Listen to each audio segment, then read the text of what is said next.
My name is Sophie Bennett. And the night after my grandmother died, my entire family ripped apart a $5 million check right in front of me. Flushed heartbreak. Not because it was fake. Not because the bank rejected it. Because Grandma left it to me instead of them. I still remember my uncle laughing while tearing the check into pieces across the dining room table. "You really thought you deserved Grandma's money?"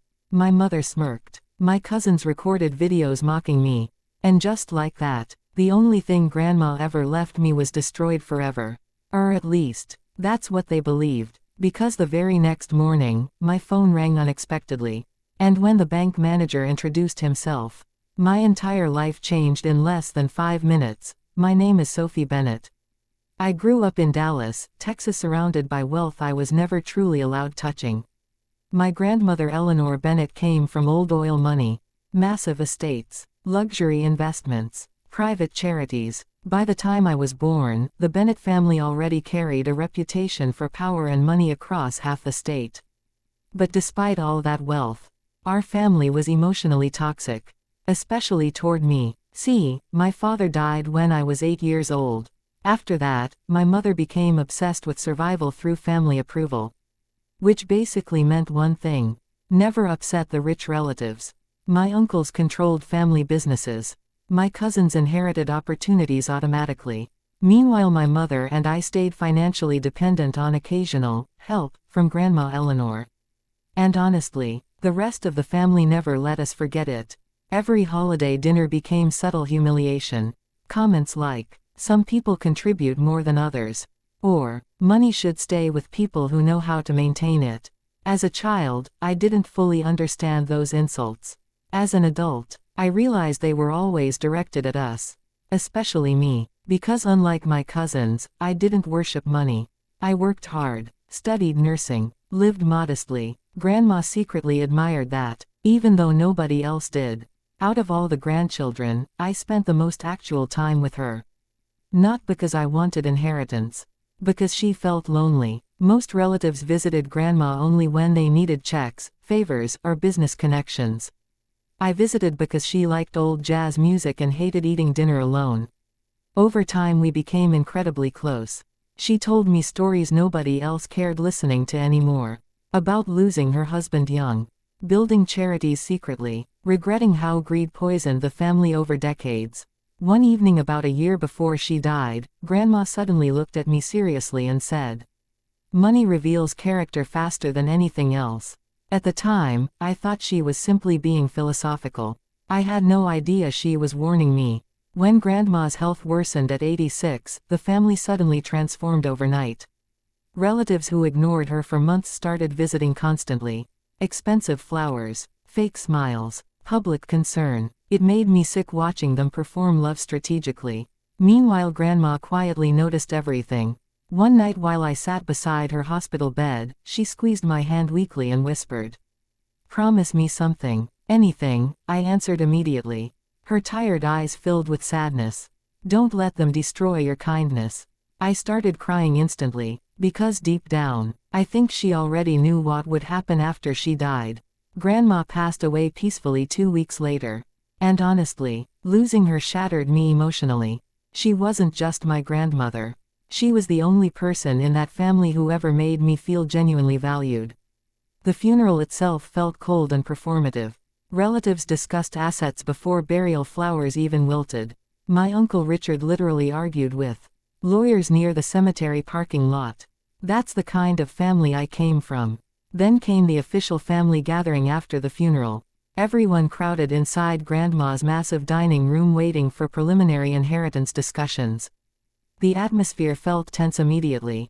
Greedy, like sharks circling underwater. The family attorney distributed sealed envelopes Grandma personally prepared before her death. Most relatives received letters, jewelry, investment notes. Then the attorney handed me one final envelope separately. My hands shook opening it. Inside sat a handwritten note from Grandma and an official certified check. $5 million. I genuinely couldn't breathe. The room exploded instantly. "What? You're kidding. That makes no sense." My Uncle Richard snatched the note aggressively from my hands. Then his face turned red reading Grandma's words aloud. To Sophie, the only person in this family who loved me without conditions. Silence slammed into the room.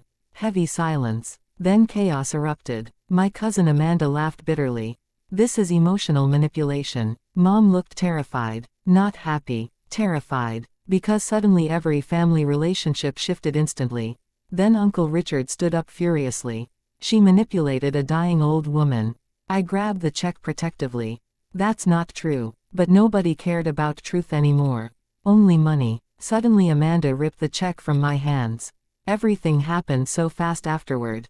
Shouting. Arguments. People standing. Then Uncle Richard grabbed one side of the check while Amanda held the other. And right in front of me, they tore the $5 million check into pieces. Tiny paper fragments floated across Grandma's dining room table. I stared in complete shock. My mother whispered weakly, "Please stop." But nobody listened. Then Richard smirked coldly. Problem solved. I burst into tears instantly. Not because of the money. Because Grandma's final gift became another family war exactly the way she feared. I left the house humiliated and heartbroken that night. Part of me actually believed everything was over. The next morning around 8 a.m., my phone rang from an unknown number. I almost ignored it, but something told me answer. A calm professional voice introduced himself. "Good morning, Miss Bennett. This is Daniel Morris from First National Private Banking." My stomach tightened immediately. The bank. Then he said something unexpected.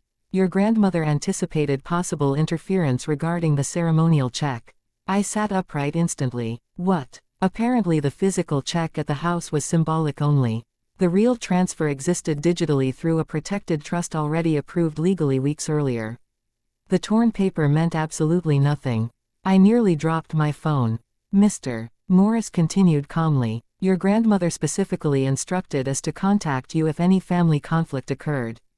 Tears filled my eyes immediately. Because even after death, Grandma still protected me. Then came the final shock. The account didn't contain just $5 million. Grandma secretly added investment assets too. Total value, nearly $8.4 million. I genuinely stopped breathing for several seconds. Meanwhile across town, my family still believed they destroyed everything.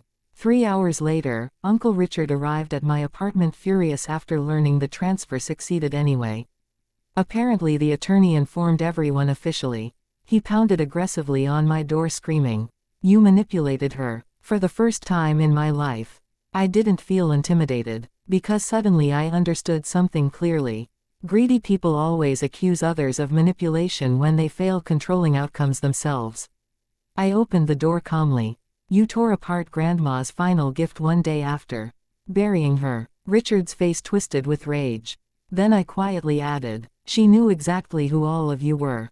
That sentence silenced him instantly. Over the next few weeks, the family completely fractured publicly. Lawsuit threats, arguments, jealousy everywhere. Several relatives stopped speaking to me entirely. And honestly, good. Because grief already hurts enough without surrounding yourself with people who value money more than love. Meanwhile I used part of the inheritance exactly how Grandma hoped I would. I paid off Mom's debts. Opened a pediatric cancer support foundation. Funded scholarships for nursing students. Not luxury cars. Not designer handbags. Real help. The kind Grandma secretly respected most. Then something unexpected happened months later. The bank manager invited me privately to review Grandma's final recorded message attached to the trust. Apparently she left a video. Seeing Grandma's face on that screen destroyed me emotionally. But her words healed something too. She smiled gently and said, "If you're watching this, then the family probably behaved exactly as I expected." I laughed through tears immediately. Then Grandma continued, "Sophie, money was never the real inheritance. Character was." She paused softly, "And you were the only one who inherited mine." I cried harder than I had since her funeral.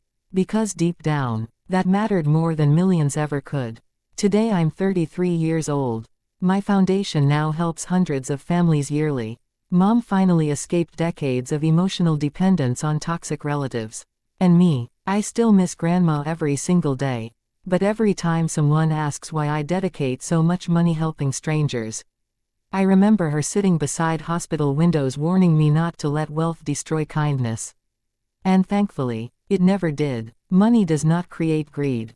It reveals greed already hiding inside people. True inheritance is not measured by wealth, property, or bank accounts, but by values, compassion, and character passed from one generation to another. And sometimes the people who deserve love most are the ones expecting nothing in return. If this story touched your heart, thumbs up, like this video. Bell subscribe for more emotional stories. Speech balloon, comment below. What would you do if your family destroyed your inheritance out of jealousy? Flushed heart break.